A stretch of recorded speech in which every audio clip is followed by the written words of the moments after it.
হয়, আমি ঢকুৱাখানাত অসম গাঁৱলীয়া নিধি নামে এটা বেংক খুলিছিলে।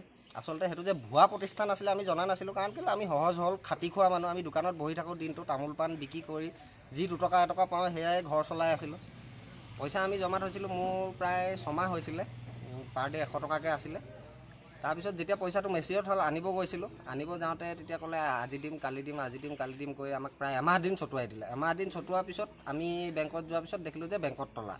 তাৰপিছত তেওঁলোকক সুধিলে, কয় MDয়ে পইচাটো খাই পলাই গ'ল। তাৰপিছত আমি উপায় নাপায় ঢকুৱাখানা থানাত এখন কেছ দিলোঁ। কেছ দিয়াৰ পিছত তেওঁ লগে লগে পলালে। পলাৰ পিছত আমি যোগাযোগ কৰিবলৈ হ'লে তেওঁ খুব বেয়াকৈ মেছেজ দিয়ে, মোক পইচা দিছিল নি।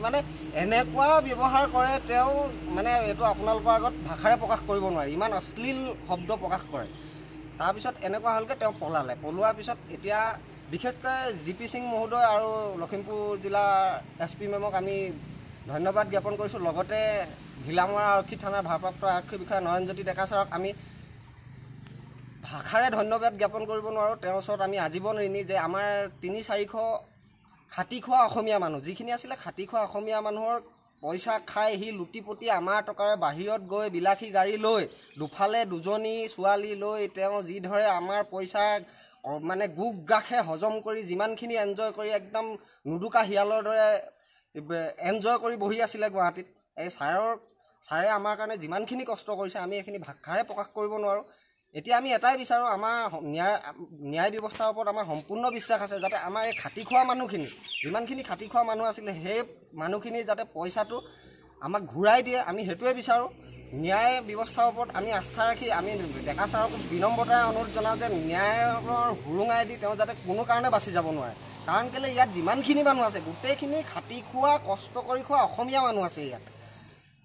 আমি এটাই বিচাৰোঁ যে তেওঁ কোনো কাৰণত বাচি যাব নোৱাৰে। আমাৰ দুখীয়া মানুহৰ পইচা, আমাক পইচাখিনি যাতে ঘূৰাই পাওঁ, আমি সেইটোৱে বিচাৰোঁ। নামৰ বেংক খুলিছিলে লখিমপুৰ নীল শইকীয়া নামৰ এজন ব্যক্তিয়ে। তেখেতে আমাৰ দুখীয়া শ্ৰেণীৰ মানুহবিলাকক এটা টোপ দি পিনে তেওঁলোকে ডেইলি কালেকশ্যন কৰি পইচা এটা তুলি কি কৰে, তেওঁ জমা কৰি তেওঁলোকে কি কৰিলে, পইচাটো লৈ পলাই দিলে। আমি যেতিয়া বেংকলৈ গৈছোঁ দেখিছোঁগৈ যে বেংকটো তলামৰা।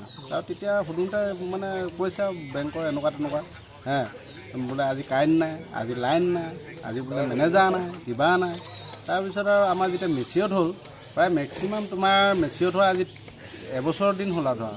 কিছুমানৰ এবছৰ হৈছে, কিছুমানৰ 6 মাহ হৈছে, কিছুমানৰ 3 মাহ হৈছে। কিন্তু আজিলৈকে ধৰি লওক তেওঁৰ সেই পইচাকেইটা মানুহবিলাকক দিব পৰা নাই। আৰু তেখেতক বিচাৰিলে তেখেতে আমাক এনেকুৱা বেয়া বেয়া অশ্লীল ভাষাৰে কিছুমান ৰেকৰ্ডিংবিলাক দিয়ে আমাক পঠিয়ায়। তেখেত পলাই মেলি তাৰপিছত আৰু নাই আৰু তেখেত নাই আজিলৈকে তেওঁ দেখা পোৱা নগ'ল। আৰু তাৰপৰা ঘিলামৰা আৰক্ষী থানাৰ আমাৰ অফিচাৰ তেখেতে লাগি মেলি আৰু ধৰি আনিলে। এতিয়া আমাৰ ঘিলামৰতে আছে তেখেত। এতিয়া তাকে আৰু ছাৰে কি কৰে, কি ব্যৱস্থা লয়। তোমাৰ ঢকুৱাখানা, গোগামুখ আৰু লখিমপুৰ। ঢকুৱাখানাত হাইষ্ট পইচা তেওঁ মাৰি নিছে দুখীয়া শ্ৰেণীৰ মানুহ। কোনোবাই ঠেলা হ'লে, কোনোবাই শাক পাচলি বেপাৰী, কোনোবাই মুৰ্গী কটা, কোনোবাই বাচন বৰ্তন ধোৱা। এনেকুৱা মানুহে দুখীয়া শ্ৰেণীৰ মানুহৰ পৰা পইচা খাব পাৰে নেকি? নাই, কষ্ট কৰি খাব লাগে। মাফত পইচা খোৱাটো দালাল, মস্ত দালাল সেইটো। আমি আকৌ ইমান দালাল বেংক বুলি ভবা নাছিলোঁ। ষ্টেট বেংকৰ ওপৰত আছে যেতিয়া এইটো ভাগিব জানো বুলি আমি নপঢ়া নুশুনা মানুহ সেই বুলি ভাবিহে থৈছিলোঁ। লোভ দেখুৱালে ডেইলি 300কৈ থৈছিলোঁ। 6 মাহ হ'লে এতিয়া মেচুৰিটি হ'ল, বিচাৰি গ'লোঁ, তলা মৰা নাই, তেনেকৈ ঠগি খালে। এতিয়া ঘিলামৰা OC ছাৰক আমি ধন্যবাদ দিছোঁ ধৰি অনাৰ কাৰণে। তেখেতে যেন কিবা এটা ব্যৱস্থা কৰি ওপৰৱালালৈ যোগাযোগ কৰি আমাৰ পইচাকেইটা মোকলাই দিব পাৰে। আমাৰ সুদ চুদ নালাগে, মোৰ ধনকেইটা পালেই ধেৰ। আমি তামোল চালি কাটি বুঢ়া বুঢ়ী হালে